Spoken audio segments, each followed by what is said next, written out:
Hey folks, so the question I want to talk about today, or the issue I want to look at today, is David being a man after God's own heart. And this is important in our cultural context because this passage, or this idea that David is a man after God's own heart, is often used in the context of restoring people, pastors and other church leaders who have abused their power or who have engaged in sexual abuse, abuse of some sort. They've abused other human beings made in God's image. And you'll often hear references to David in these contexts. So we should restore Pastor X should continue to be a pastor because, after all, look at David.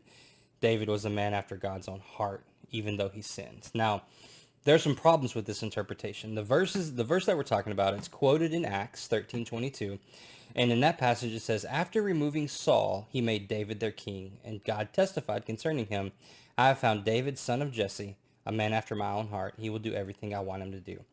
And in 1 Samuel 13, where that passage is, it's in the same context, right? So David, the Lord has the Lord talks to Saul and says, "Look, your kingdom is not going to continue, but I found David, a man after my own heart." And so the typical, or a interpretation, I won't say typical, an interpretation I've heard often is that there's some spiritual, there's a spiritual inclination in David to follow after the Lord, right?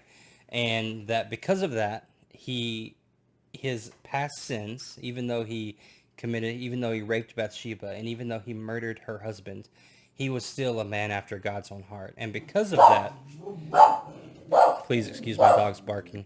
They are very interested in what I'm saying. Because of that, the logic goes, we should restore Pastor X, right? Because he also has committed some sins, but he's a man after God's heart, right? The problem is in context, in Samuel, when he's talking about David being a man after his own heart, it's in contrast to Saul. Saul obviously had his own set of sins and his own set of issues, and he was rejected from being the king over Israel. The king, Saul, was chosen by the people, right? If you'll remember the story, the people wanted a king like the other nations, and they wanted Saul to be their king, not someone else. And, you know, the Lord says to Samuel, like, they haven't rejected you, they've rejected me, let's give them this King Saul. Later on, Samuel anoints David as the king of Yahweh's, or the Lord's choosing, right? And so he chooses David as opposed to the people choosing Saul. So when the passage says that David is a man after God's heart, what it means is, or the way that we should understand that is, not that David has some sort of spiritual inclination toward God, but that God chose him.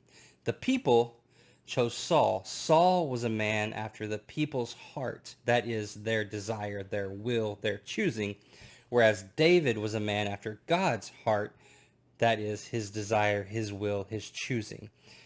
So when we take this and when we apply it to a situation where a pastor has committed some sort of abuse, spiritual abuse, abuse of power, sexual abuse, or we talk about people who have covered up abuse and therefore dishonored and failed to keep the command to love our neighbor as ourselves, right? And especially egregious when we're talking about people in leadership positions, because they're supposed to protect God's flock.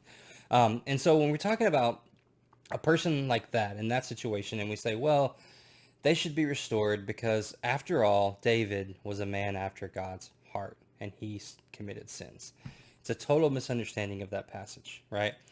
So again, the passage is not talking about David having a spiritual inclination toward God. It's talking about God having chosen David. Okay? All right. If you guys have any other questions about the Old Testament, or basically the Old Testament, put them in the comments or shoot me an email. And thanks for watching.